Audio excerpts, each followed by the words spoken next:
ഈ big boss എന്ന് പറഞ്ഞൊരു ഷോ, റിയാലിറ്റി ഷോ എന്ന് പറയുന്നത് ശരിക്കും ഒരു നെഗറ്റീവ് ഷോ ആണ് അല്ലേ? അത് നമ്മൾ അവരുടെ ഇതൊന്നും റീച്ച് ചെയ്യുമല്ലോ, അത് എല്ലാവർക്കും അറിയാം, നെഗറ്റീവാണ്. അതിനകത്ത് തമ്മിലടിയാണ്. അതായത് ഒരു ഫാമിലിക്ക് ഒരുമിച്ചിരുന്ന് കാണാൻ പറ്റാത്ത തരത്തിലുള്ള തമ്മിലടിയും വർത്തമാനങ്ങളും അതിനകത്തുണ്ട്. അതിൽ പലതും മ്യൂട്ട് ചെയ്താൽ പറയുന്നെങ്കിൽ പോലും കുട്ടികൾക്ക് അറിയാം അതിനകത്ത് അടിയാണ് നടക്കുന്നത്. പച്ചവെള്ളത്തിനും കറിവേപ്പിലേക്കും വേണ്ടി അടി നടത്തുന്ന ഒരു ഷോയാണ് ബിഗ് ബോസ് എന്ന് പറയുന്നത്. പക്ഷേ ഇങ്ങനെയാണോ ആ ഒരു ഷോ പോകേണ്ടത്? ഒരു ലോയർ എന്ന നിലയിൽ താങ്കൾക്ക് എന്താണെന്ന് കുറച്ചുകൂടെ വേറൊരു രീതിയിൽ ആ ഷോ കൊണ്ടുപോകാമായിരുന്നില്ലേ?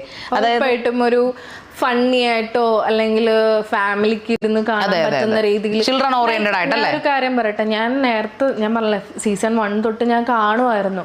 പക്ഷെ അതിനകത്ത് ഒരുപാട് ടാസ്കുകളും കാര്യങ്ങളും ഒക്കെ കൂടുതലുണ്ടായിരുന്നു. പക്ഷെ ഈ സീസണിൽ വന്നപ്പോൾ ടാസ്കുകൾ കുറവ്. വെറുതെ നിസ്സാര കാര്യങ്ങൾക്ക് വേണ്ടിയിട്ട് ഇപ്പൊ എനിക്ക് തോന്നുന്നു കിച്ചണിലായിരുന്നു ഏറ്റവും കൂടുതൽ അടി നടന്നത്. അയ്യോ, അത് തന്നെ ഞാൻ പറയട്ടെ, കാണുന്ന പ്രേക്ഷകർ അല്ലെങ്കിൽ കുട്ടികൾ പോലും കാണുന്ന ഒരു ഷോയാണ്. അപ്പൊ അവരിത് കാണുന്ന